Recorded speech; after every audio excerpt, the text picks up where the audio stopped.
All right, let's dive right in. We're about to unravel a fascinating historical detective story. It's a controversial theory, for sure, one that re-examines the origins of one of the most influential texts in human history, and it asks a pretty radical question. What if its hero was actually modeled on someone else entirely? And here it is, the big question at the very heart of this whole thing. Was the figure of Moses, the great lawgiver of the Hebrew Bible, actually based on a famous Greek statesman who lived centuries earlier? It sounds wild, I know, but let's follow the evidence. So to even begin to get our heads around this theory, we first have to understand the puzzle it's trying to solve. And that puzzle is the mystery of when the first 5 books of the Bible, what we call the Pentateuch or the Torah, were actually written. Now, for a long time, the mainstream consensus has been that the Torah was put together during the Persian period. But there's this minority of scholars who argue for a much, much later date, a Hellenistic origin. And that theory, well, it completely changes the context of why it was created. And when you look at this timeline, you can really see just how radical that minority view is. We are not talking about a small adjustment here. We're talking about a gap of centuries. This shift in timing is huge because it moves the Torah's creation out of a Persian world and smack into a Greek one. And believe me, that changes everything. So, okay, if the Torah was written in a world heavily influenced by Greek thought, then it stands to reason you might start looking for Greek models, right? And according to this theory, the primary blueprint for the character of Moses was an Athenian statesman named Solon. So, let's talk about this guy, Solon.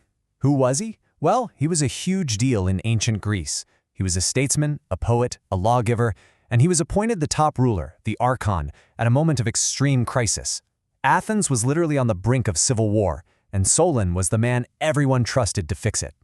His biggest claim to fame, the thing everyone remembered him for, was a reform called the psysaktheia. Now, what's really interesting here is the name itself. It literally means the shaking off of burdens. With one move, he canceled all debts, and most importantly, he outlawed debt slavery. He essentially freed a massive part of the Athenian population. Remember that phrase, shaking off burdens. Now, here's where it gets really interesting. After he established all his new laws, Solon did something pretty incredible to make sure they'd stick. He voluntarily left Athens and went into a 10-year exile, basically removing himself from power so that nobody could pressure him to change the new rules.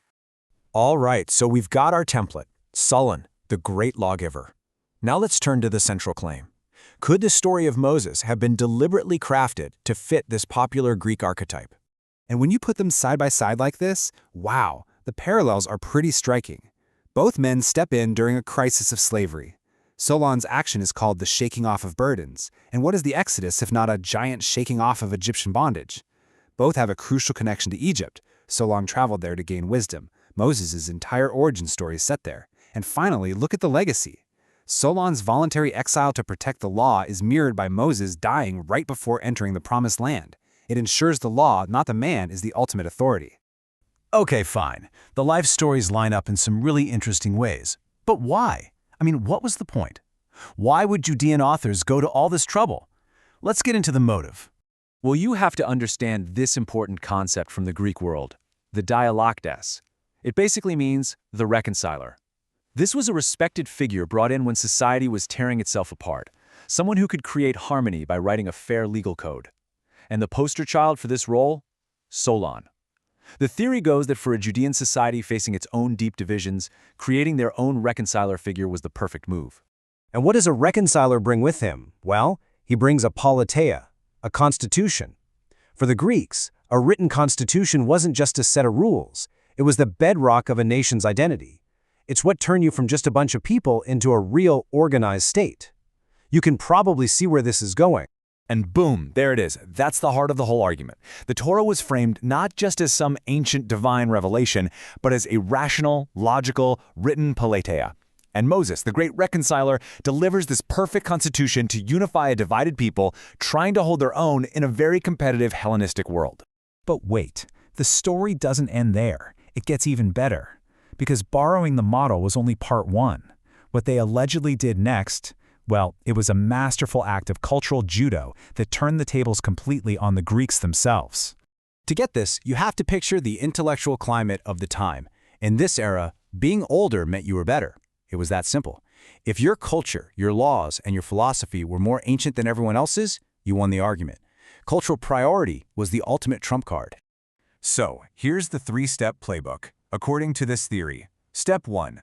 You borrow the most prestigious intellectual model you can find, the Greek lawgiver. Step 2. You adapt that model to fit your own history and traditions, creating your own national hero, Moses. And then, Step 3. The absolute genius part, you reverse the narrative and claim that your hero is way more ancient and that the Greeks must have copied from you. And this quote just says it all, doesn't it? Later Judean authors like Philo of Alexandria would argue exactly this, that Plato, Aristotle, all the great Greek thinkers were just students of Moses. They claimed that all of Greek philosophy was nothing more than Moses speaking Attic Greek. I mean, the sheer confidence of that claim is incredible. They didn't just borrow the model, they claimed they invented it. And you know what's really wild? This whole idea of the man stepping aside for the law, it's actually reflected right back in Jewish tradition. It's a subtle but powerful point. Think about the Passover Haggadah, the book that retells the story of the Exodus every single year. Moses' name appears only once, and it's in a direct quote from the Bible. The focus is squarely on God's actions and the law, not the lawgiver himself. And that brings us to our final thought, a question to chew on. Whether this theory is correct or not, it points to this fascinating parallel. For both the Athenians with Solon's constitution and for the Jewish people with the Torah, what if the true hero of the story was never the man?